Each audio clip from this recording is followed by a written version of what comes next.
Mari saudara-saudara, kita lanjutkan untuk membaca dan merenungkan Kitab Bilangan pasal 6 dan pasal 7. Dalam Kitab Bilangan Tuhan berfirman tentang aturan orang nazir di padang gurun. Dalam bahasa Ibrani, nazir artinya ditahbiskan atau mereka yang menjadi pengabdi. Nazir adalah orang yang membuat nazar, yang berjanji untuk mengkhususkan diri bagi Tuhan. Di padang gurun diperlukan orang yang ditahbiskan, orang yang mengabdikan dirinya. Berdasarkan aturan ini, bukan hanya lelaki, tetapi juga perempuan, semua dapat menjadi anggota nazir.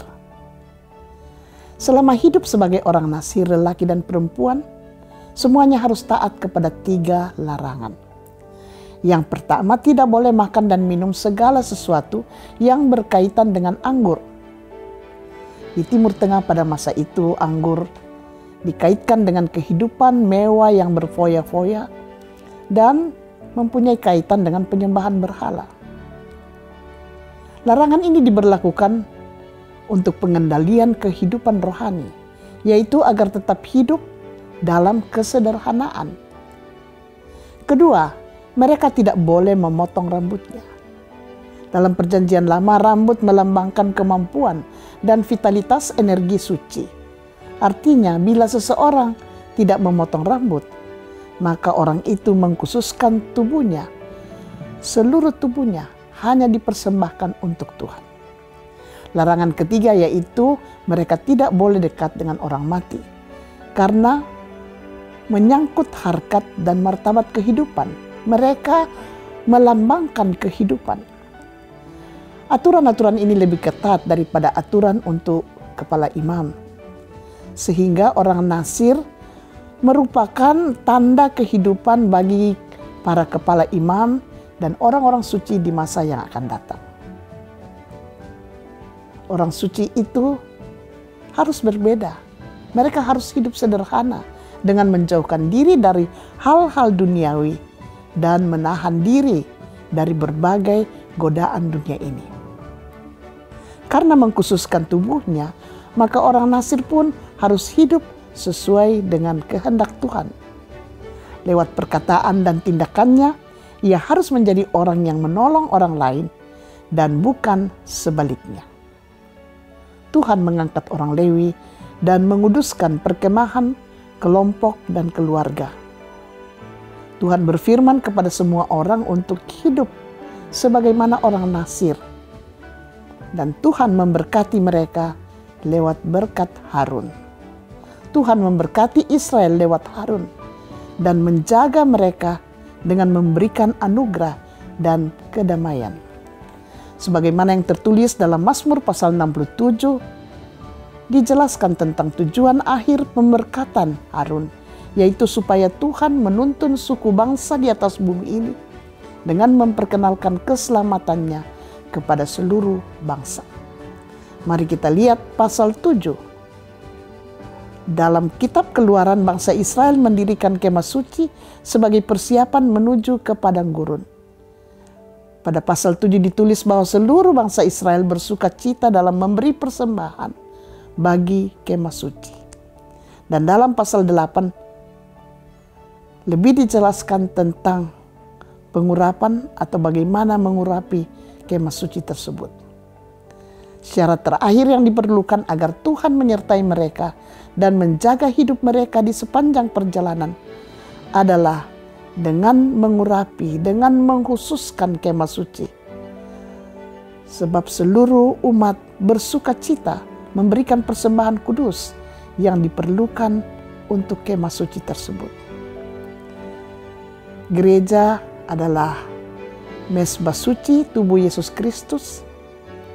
Kita pun mengalami penyertaan dan bimbingan Tuhan lewat bagaimana kita merawat gereja sebagai tubuh Kristus, mengabdi bagi kemuliaan Allah. Mari saudara-saudara kita baca bersama Kitab Bilangan dari pasal 6 dan pasal 7.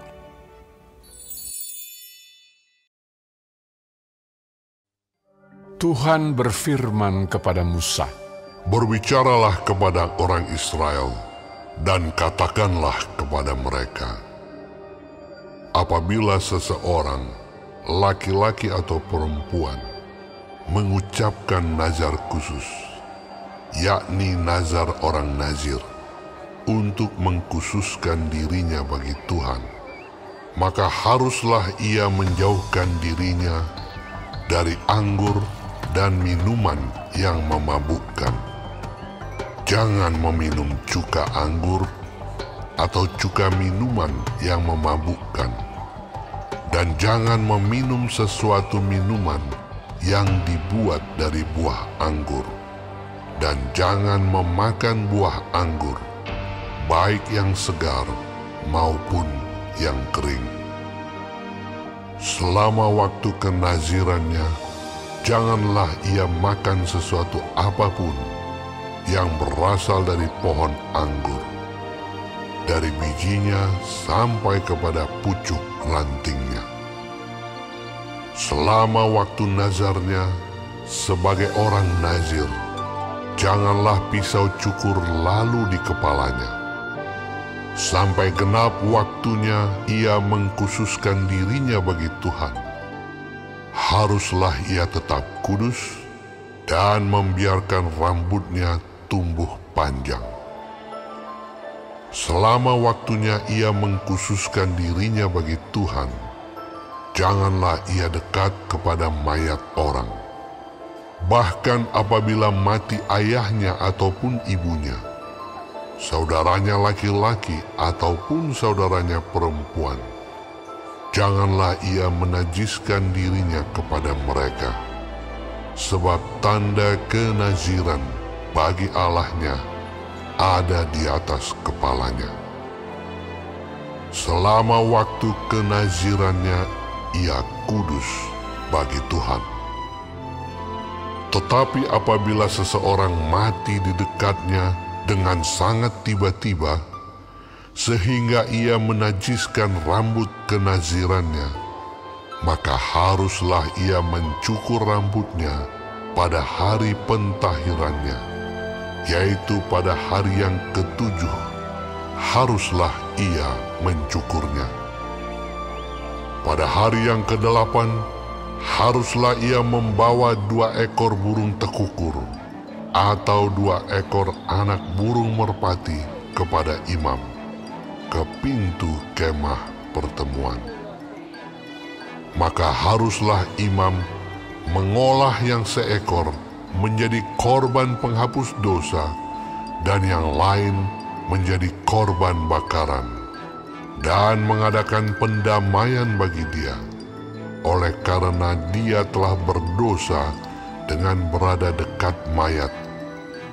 Pada hari itu juga ia harus menguduskan kepalanya dan mengkhususkan waktu kenazirannya bagi Tuhan.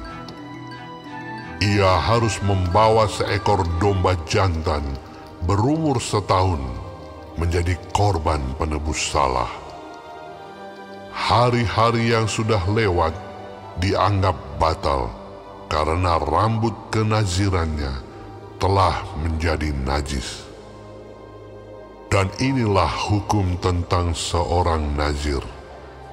Apabila waktu kenazirannya genap, ia harus dibawa ke pintu kemah pertemuan, dan ia harus mempersembahkan sebagai persembahannya kepada Tuhan seekor domba jantan berumur 1 tahun yang tidak bercela untuk korban bakaran, dan seekor domba betina berumur 1 tahun yang tidak bercela untuk korban penghapus dosa, dan seekor domba jantan yang tidak bercela untuk korban keselamatan.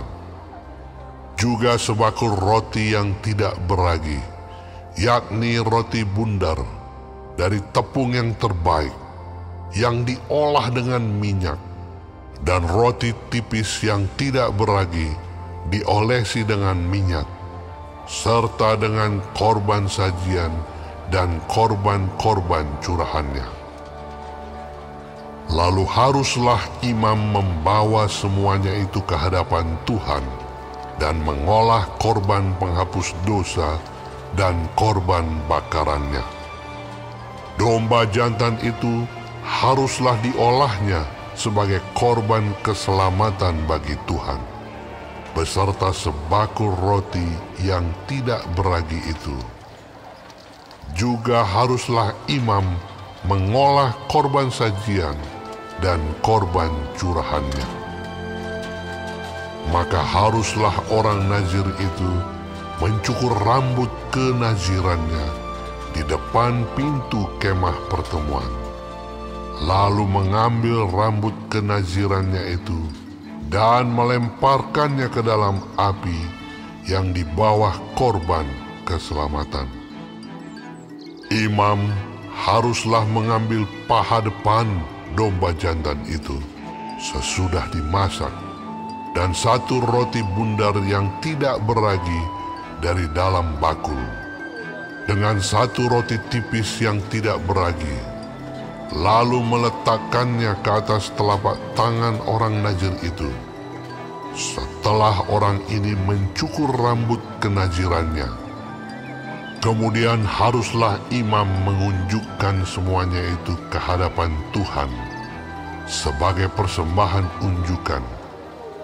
Semuanya itu menjadi bagian kudus bagi imam, beserta dada persembahan unjukan, dan beserta paha persembahan khusus. Sesudah itu, barulah boleh orang nazir itu minum anggur.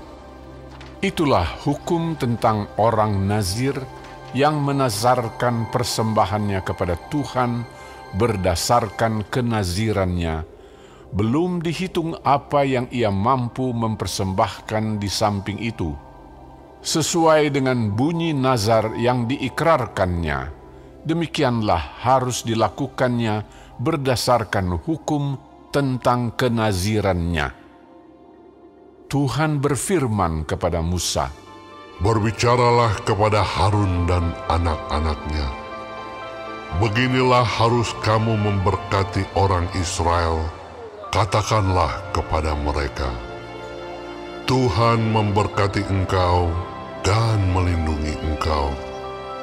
Tuhan menyinari engkau dengan wajah-Nya dan memberi engkau kasih karunia. Tuhan menghadapkan wajah-Nya kepadamu dan memberi engkau damai sejahtera."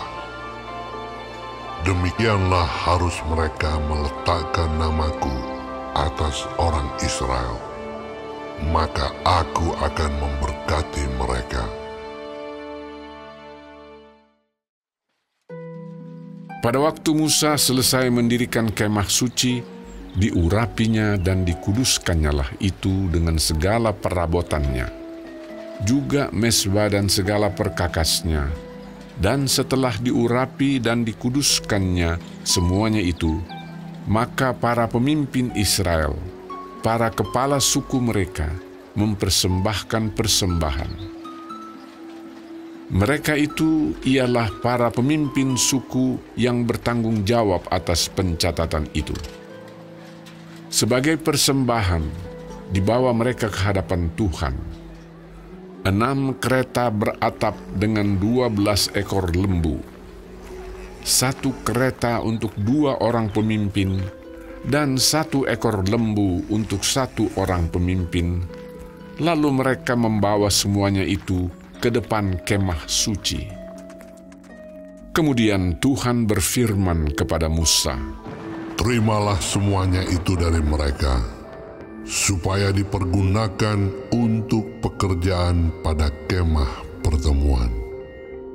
Berikanlah semuanya itu kepada orang Lewi, sesuai dengan keperluan pekerjaan masing-masing." Lalu Musa menerima kereta-kereta dan lembu-lembu itu dan memberikannya kepada orang Lewi. 2 kereta dengan 4 ekor lembu diberikannya kepada Bani Gerson, sesuai dengan keperluan pekerjaan mereka, dan 4 kereta dengan 8 ekor lembu diberikannya kepada Bani Merari, sesuai dengan keperluan pekerjaan mereka di bawah pimpinan Itamar, anak Imam Harun itu. Tetapi kepada Bani Kehat tidak diberikannya apa-apa, karena pekerjaan mereka ialah mengurus barang-barang kudus yang harus diangkat di atas bahunya. Lagi para pemimpin mempersembahkan persembahan pentahbisan mezbah pada hari mezbah itu diurapi. Para pemimpin membawa persembahan mereka ke depan mezbah itu.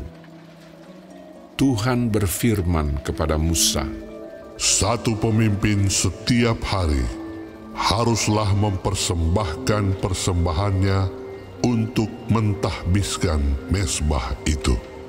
Yang mempersembahkan persembahannya pada hari pertama ialah Nahason bin Aminadab dari suku Yehuda. Persembahannya ialah 1 pinggan perak, 130 shikal timbangannya, dan 1 bokor penyiraman dari perak, 70 shikal beratnya. Ditimbang menurut shikal kudus. Keduanya berisi tepung yang terbaik, diolah dengan minyak untuk korban sajian. 1 cawan 10 shikal emas beratnya berisi ukupan. Seekor lembu jantan muda, seekor domba jantan dan seekor domba berumur setahun untuk korban bakaran. Seekor kambing jantan untuk korban penghapus dosa.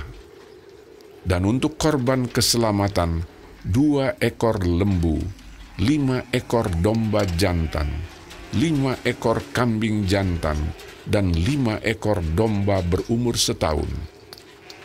Itulah persembahan Nahason bin Aminadab. Pada hari kedua, Netaneel bin Zuar, pemimpin suku Isakar, mempersembahkan persembahan.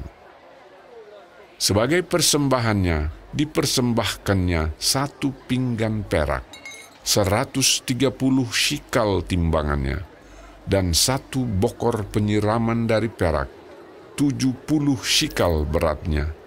Ditimbang menurut shikal kudus. Keduanya berisi tepung yang terbaik, diolah dengan minyak untuk korban sajian. 1 cawan 10 shikal emas beratnya, berisi ukupan. Seekor lembu jantan muda, seekor domba jantan, dan seekor domba berumur setahun untuk korban bakaran. Seekor kambing jantan untuk korban penghapus dosa. Dan untuk korban keselamatan 2 ekor lembu, 5 ekor domba jantan, 5 ekor kambing jantan, dan 5 ekor domba berumur setahun. Itulah persembahan Netaneel bin Zuar. Pada hari ketiga, pemimpin Bani Zebulon, Eliab bin Helon. Persembahannya ialah 1 pinggan perak, 130 shikal timbangannya, dan 1 bokor penyiraman dari perak, 70 shikal beratnya. Ditimbang menurut shikal kudus. Keduanya berisi tepung yang terbaik, diolah dengan minyak untuk korban sajian. 1 cawan 10 shikal emas beratnya, berisi ukupan. Seekor lembu jantan muda, seekor domba jantan, dan seekor domba berumur setahun untuk korban bakaran. Seekor kambing jantan untuk korban penghapus dosa. Dan untuk korban keselamatan, 2 ekor lembu, 5 ekor domba jantan, 5 ekor kambing jantan, dan 5 ekor domba berumur setahun. Itulah persembahan Eliab bin Helon. Pada hari keempat, pemimpin Bani Ruben, Elizur bin Shedeur. Persembahannya ialah 1 pinggan perak, 130 shikal timbangannya, dan 1 bokor penyiraman dari perak, 70 shikal beratnya, ditimbang menurut shikal kudus. Keduanya berisi tepung yang terbaik, diolah dengan minyak untuk korban sajian. 1 cawan 10 shikal emas beratnya berisi ukupan. 1 ekor lembu jantan muda, 1 ekor domba jantan, dan 1 ekor domba berumur setahun untuk korban bakaran. 1 ekor kambing jantan untuk korban penghapus dosa. Dan untuk korban keselamatan, 2 ekor lembu, 5 ekor domba jantan, 5 ekor kambing jantan, dan 5 ekor domba berumur setahun. Itulah persembahan Elizur bin Shedeur. Pada hari kelima, pemimpin Bani Simeon, Selumiel bin Zurishaddai.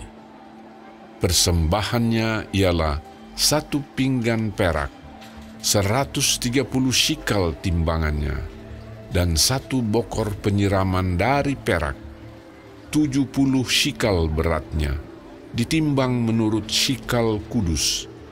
Keduanya berisi tepung yang terbaik, diolah dengan minyak untuk korban sajian. 1 cawan 10 shikal emas beratnya berisi ukupan. 1 ekor lembu jantan muda, 1 ekor domba jantan, dan 1 ekor domba berumur setahun untuk korban bakaran. 1 ekor kambing jantan untuk korban penghapus dosa. Dan untuk korban keselamatan, 2 ekor lembu, 5 ekor domba jantan, 5 ekor kambing jantan, dan 5 ekor domba berumur setahun. Itulah persembahan Selumiel bin Zurishaddai. Pada hari ke-6, pemimpin Bani Gad, Eliasaf bin Rehuel. Persembahannya ialah 1 pinggan perak, 130 shikal timbangannya, dan 1 bokor penyiraman dari perak, 70 shikal beratnya, ditimbang menurut shikal kudus. Keduanya berisi tepung yang terbaik, diolah dengan minyak untuk korban sajian. 1 cawan 10 shikal emas beratnya berisi ukupan. 1 ekor lembu jantan muda, 1 ekor domba jantan, dan 1 ekor domba berumur setahun untuk korban bakaran. 1 ekor kambing jantan untuk korban penghapus dosa. Dan untuk korban keselamatan, 2 ekor lembu, 5 ekor domba jantan, 5 ekor kambing jantan, dan 5 ekor domba berumur setahun. Itulah persembahan Eliasaf bin Rehuel. Pada hari ke-7, pemimpin Bani Efraim, Elisama bin Amihud. Persembahannya ialah 1 pinggan perak, 130 shikal timbangannya, dan 1 bokor penyiraman dari perak, 70 shikal beratnya, ditimbang menurut shikal kudus. Keduanya berisi tepung yang terbaik, diolah dengan minyak untuk korban sajian. 1 cawan 10 shikal emas beratnya berisi ukupan. 1 ekor lembu jantan muda, 1 ekor domba jantan, dan 1 ekor domba berumur setahun untuk korban bakaran. 1 ekor kambing jantan untuk korban penghapus dosa. Dan untuk korban keselamatan, 2 ekor lembu, 5 ekor domba jantan, 5 ekor kambing jantan, dan 5 ekor domba berumur setahun. Itulah persembahan Elisama bin Amihud. Pada hari ke-8, pemimpin Bani Manasye, Gamaliel bin Pedazur. Persembahannya ialah 1 pinggan perak, 130 shikal timbangannya, dan 1 bokor penyiraman dari perak, 70 shikal beratnya, ditimbang menurut shikal kudus. Keduanya berisi tepung yang terbaik, diolah dengan minyak untuk korban sajian. 1 cawan 10 shikal emas beratnya, berisi ukupan. 1 ekor lembu jantan muda, 1 ekor domba jantan, dan 1 ekor domba berumur setahun untuk korban bakaran. 1 ekor kambing jantan untuk korban penghapus dosa. Dan untuk korban keselamatan 2 ekor lembu, 5 ekor domba jantan, 5 ekor kambing jantan, dan 5 ekor domba berumur setahun. Itulah persembahan Gamaliel bin Pedazur. Pada hari ke-9, pemimpin Bani Benyamin, Abidan bin Gideoni. Persembahannya ialah 1 pinggan perak, 130 shikal timbangannya, dan 1 bokor penyiraman dari perak, 70 shikal beratnya, ditimbang menurut shikal kudus. Keduanya berisi tepung yang terbaik, diolah dengan minyak untuk korban sajian. 1 cawan 10 shikal beratnya, berisi ukupan. 1 ekor lembu jantan muda, 1 ekor domba jantan, dan 1 ekor domba berumur setahun untuk korban bakaran. 1 ekor kambing jantan untuk korban penghapus dosa, dan untuk korban keselamatan 2 ekor lembu, 5 ekor domba jantan, 5 ekor kambing jantan, dan 5 ekor domba berumur setahun. Itulah persembahan Abidan bin Gideoni. Pada hari ke-10, pemimpin Bani Dan, Ahiezer bin Amisyaddai. Persembahannya ialah 1 pinggan perak, 130 shikal timbangannya, dan 1 bokor penyiraman dari perak, 70 shikal beratnya, ditimbang menurut shikal kudus. Keduanya berisi tepung yang terbaik, diolah dengan minyak untuk korban sajian. 1 cawan 10 shikal emas beratnya, berisi ukupan. 1 ekor lembu jantan muda, 1 ekor domba jantan, dan 1 ekor domba berumur setahun untuk korban bakaran. 1 ekor kambing jantan untuk korban penghapus dosa, dan untuk korban keselamatan 2 ekor lembu, 5 ekor domba jantan, 5 ekor kambing jantan, dan 5 ekor domba berumur setahun. Itulah persembahan Ahiezer bin Amisyaddai. Pada hari ke-11, pemimpin Bani Asher, Pagiel bin Okran. Persembahannya ialah 1 pinggan perak, 130 shikal timbangannya, dan 1 bokor penyiraman dari perak, 70 shikal beratnya, ditimbang menurut shikal kudus. Keduanya berisi tepung yang terbaik, diolah dengan minyak untuk korban sajian. 1 cawan 10 shikal emas beratnya, berisi ukupan. 1 ekor lembu jantan muda, 1 ekor domba jantan, dan 1 ekor domba berumur setahun untuk korban bakaran. 1 ekor kambing jantan untuk korban penghapus dosa. Dan untuk korban keselamatan 2 ekor lembu, 5 ekor domba jantan, 5 ekor kambing jantan, dan 5 ekor domba berumur setahun. Itulah persembahan Pagiel bin Okran. Pada hari ke-12, pemimpin Bani Naftali, Ahira bin Enan. Persembahannya ialah 1 pinggan perak, 130 shikal timbangannya, dan 1 bokor penyiraman dari perak, 70 shikal beratnya, ditimbang menurut shikal kudus. Keduanya berisi tepung yang terbaik, diolah dengan minyak untuk korban sajian. 1 cawan, 10 shikal emas beratnya, berisi ukupan.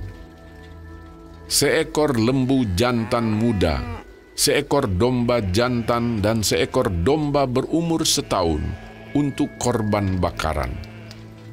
1 ekor kambing jantan untuk korban penghapus dosa. Dan untuk korban keselamatan, 2 ekor lembu, 5 ekor domba jantan, 5 ekor kambing jantan, dan 5 ekor domba berumur setahun. Itulah persembahan Ahira bin Enan.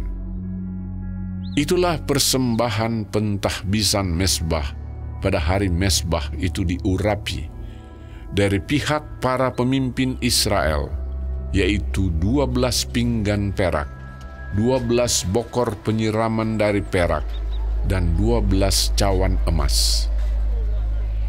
Beratnya tiap-tiap pinggan adalah 130 shikal perak, dan beratnya tiap-tiap bokor penyiraman adalah 70 shikal. Segala perak perkakas-perkakas itu ada 2.400 shikal beratnya, ditimbang menurut shikal kudus. Selanjutnya, 12 cawan emas berisi ukupan, tiap-tiap cawan 10 shikal beratnya, ditimbang menurut shikal kudus. Segala emas cawan itu ada 120 shikal beratnya. Segala hewan untuk korban bakaran itu ialah 12 ekor lembu jantan, 12 ekor domba jantan, 12 ekor domba berumur setahun, dengan korban sajiannya, juga 12 ekor kambing jantan untuk korban penghapus dosa. Segala hewan korban keselamatan itu ialah 24 ekor lembu jantan, 60 ekor domba jantan, 60 ekor kambing jantan, 60 ekor domba berumur setahun. Itulah persembahan pentahbisan mezbah sesudah mezbah itu diurapi. Apabila Musa masuk ke dalam kemah pertemuan untuk berbicara dengan dia, maka ia mendengar suara yang berfirman kepadanya dari atas tutup pendamaian, yang di atas tabut hukum Allah, dari antara kedua kerub itu. Demikianlah ia berfirman kepadanya,